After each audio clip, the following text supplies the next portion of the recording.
Thank you for watching this short video, Called by Name. This is my second video in 2012, and it is a gift of my heart to your heart, to give you words of hope, words of encouragement, words that will take on a whole new meaning for you, because the words I share with you are not mine.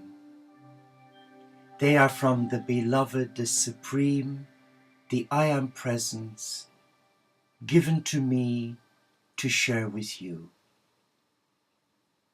And on this wonderful day, we as Christians celebrate the solemnity of Mary, the Mother of God. But I'm not coming to you to convert you. I'm coming to you as your equal. I come to you respecting all faiths and none. I come to you as the barefoot Franciscan monk who has surrendered his life, his heart, in divine service to Jesus the Beloved. That is my journey. It may not be yours, but whatever your journey is, know I love you and I pray for you. But first I would like to share with you a reading from the prophet Jeremiah, and why so many people today are searching for healing of mind, body and spirit, and who are using every possible means and expense to get their wants and not their needs. Because as you know and I know, that the Father, Mother, God and Gaia do not do wants, they do needs. They give us a lottery ticket, and I call it a spiritual lottery ticket, where we have the winning numbers if we are but willing to listen and honor what we are given in our heart. The gateway to our soul, the gateway to God, the gateway to Nirvana. Please let me share this reading with you. The Lord says, Israel, that is you and me, I wanted to accept you as my son and daughter and give you a delightful land, the most beautiful land in all the world. I wanted you to call me Father, Mother, God, and never again turn away from me. But like an unfaithful wife or husband, you have not been faithful to me. I, the Lord, say this to you. A noise is heard on the hilltops. It is the people of Israel, the people of New York, the people of London, Paris, Madrid, Egypt, Israel, the Americas, the whole world, crying and pleading because they have lived sinful lives, lives where they have not listened to that inner voice, that still voice of God's love speak to them, and have forgotten the Lord their God. Return, all of you who have turned away from the Lord. He will heal you and make you faithful. My dear friends, these are the words not from me. These are the words from the Supreme, who invites you today to come and listen to the words of love. We have let go of 2011, where many of us have fallen by the wayside. We have given in to temptation. We have struggled with doubt. We've procrastinated. We've cogitated, deliberated, and at times we've ended up miserable, alone, fractured and wounded. Why? Because we have not listened to our heart, to the divine who already lives within us. Because you know, from the moment we were conceived, the divine breathed the breath of love, God's love, into our soul. And that love has never abandoned us. And though many accuse God of all sorts of horrendous crimes against children, starvation, famine, crisis, even war, they are not from God.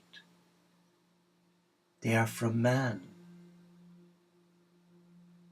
But this new year, we have an opportunity to reflect on the words called by name. And Sister Teresa, bless her heart, who was one of the founding members with me back in 2006, sent me this for Christmas, and I would love to share it with you. O wondrous light divine and infinite being, we link with you at this time and send healing light and prayers to our brothers and sisters, known and unknown, who are in pain on all levels, in all dimensions, in all aspects of their being. By your divine will, empower them to release their pain, to release all negativity towards others and towards themselves. Enable them to see through the blindness of self-illusion and delusion. Instill in their hearts a true spirit of reconciliation and humility, to enable them to seek forgiveness from themselves and from others whom they have wronged. Enable them to feel your special love burn within their hearts, so with your help they are able to follow you always in your service as your child of divine light. This we ask in your name. What is that saying to you, my friend? What is that saying to your heart? I know your head, your ego might be saying, what a load of rubbish. But remember this, for us to hear and acknowledge those words, it is true that we have to be brought right down into the gutter where our ego is sacrificed, to free the Spirit of God within that has been compromised by our ego, by being clever. And I know I, for one, was spiritually arrogant. Why do I say that?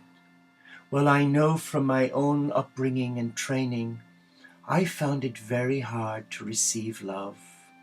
I never felt worthy, good enough, acceptable. So what was I doing wrong? I'd stepped out of God's comfort zone, and I had alienated myself from experiencing the peace and the joy of a risen Lord. But then a time came 14 years ago when, through mental illness, through the adverse side effects of Prozac, I lost everything because I developed bipolar. And my ego was sacrificed on the altars of self-adulation.